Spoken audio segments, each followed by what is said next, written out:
Kia ora guys, and welcome to another Zoom video. Let me get this out of the way. This video is not sponsored. Oh, how I wish someone would throw money at me, but this is not sponsored.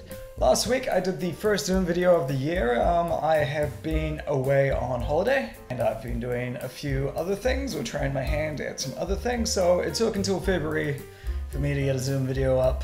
I apologize. What was a departure for me from the norm is that instead of just uploading my Nikon Zoom videos as they usually are, I snuck some artificial intelligence into it, and you didn't notice. Nobody noticed. But that's good, because you're not meant to notice. That's kind of the whole point. And that's what I'm going to show you today. I'm going to show you what I did, what it looked like before, and even more so what it can look like when you really go at it.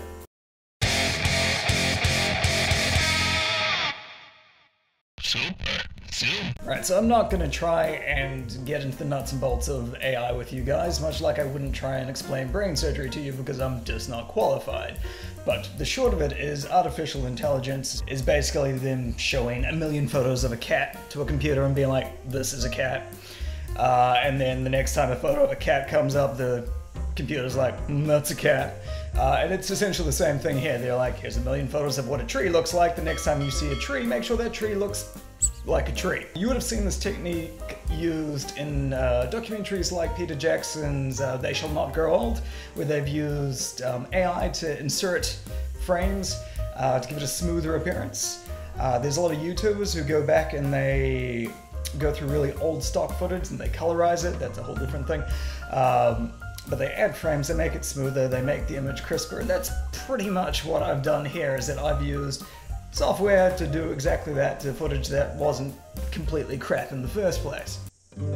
So here's last week's video. So the AI software I'm using here is from a company called Topaz Labs. Now they do a bunch of these. They do them for photos, they do them for video.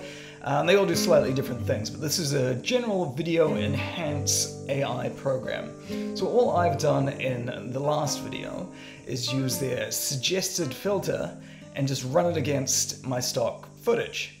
That's it. That's as simple as that. After about an hour, it had done processing, and this was the result.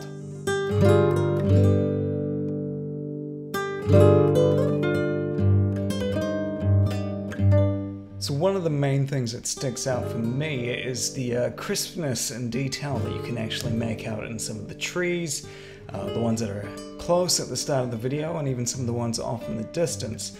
Now, it doesn't do a great deal once we're at a full zoom, but you can sort of make out some of the crevices and some of the features of the mountains a little clearer once the AI has run through.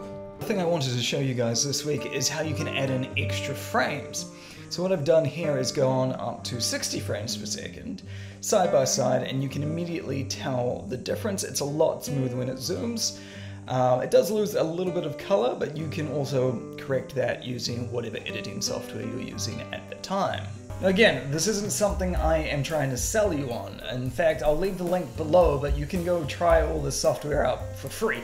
So I will likely use this technology going forward. I like the idea of squeezing the most out of the technology I have, but I want to hear from you guys on what you think about artificial intelligence. Let me know in the comments where you see its place in society, what you'd like to see it used for going forward, or if you'd rather not see it at all.